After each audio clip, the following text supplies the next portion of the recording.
Hello everyone! Welcome to Iloilo, Philippines! Okay, come with me and we're gonna check the fruits, the famous fruits in the Philippines. This is the seasonal fruits. Ito po ay mangosteen, cacao, mangoes, ayan, tambes, and Indian mango, lanzones. Name it in your dialect. Ito naman, pisa. I cannot remember some.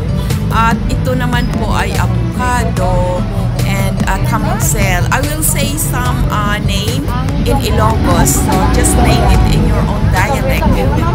Ito naman camoncel, one of my favorites. Seasonal po ito.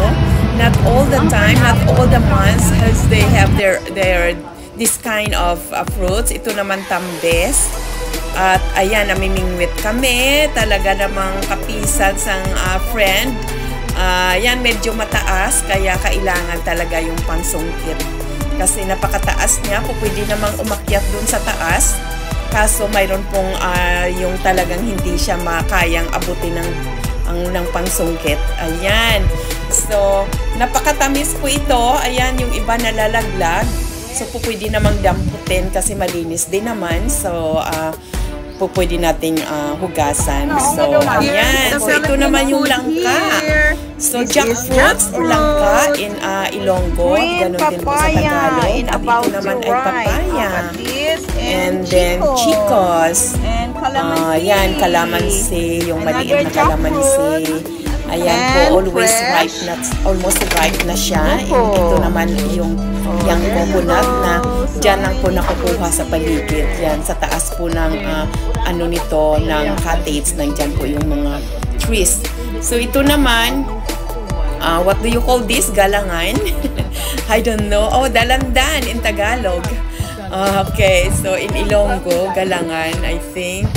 So, nalipatan ko ng iban kung ano sa Ilonggo, kung sa Tagalog. Kasi ang Philippines has a lot of dialects. So, iba-iba po ang tawag. So, ito naman yung yellow, watermelon, or sandiga, or suka. Okay, so, again, kamunsel. We both at ito po, nag-enjoy po kami. Lahat, enjoy, sharing lahat po. So, let's take a look pa po kung ano pa yung mga fruits.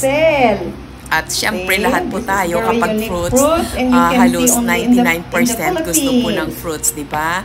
So, ayan, nag-enjoy po. And then, for a while, dito naman po tayo sa Jollibee. Just take a break for a while.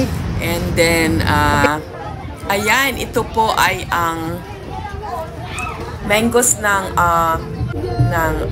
Guimaras. O ito po, nakikita niyo po yung puno ng dragon fruits. Yan lang po siya, para siyang cactus. So, napakatamis po ito at talagang rich in vitamins. Diba? So, ayan, just stay tuned.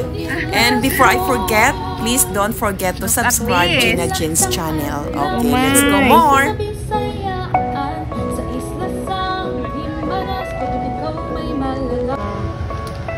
Look at this from Philippines.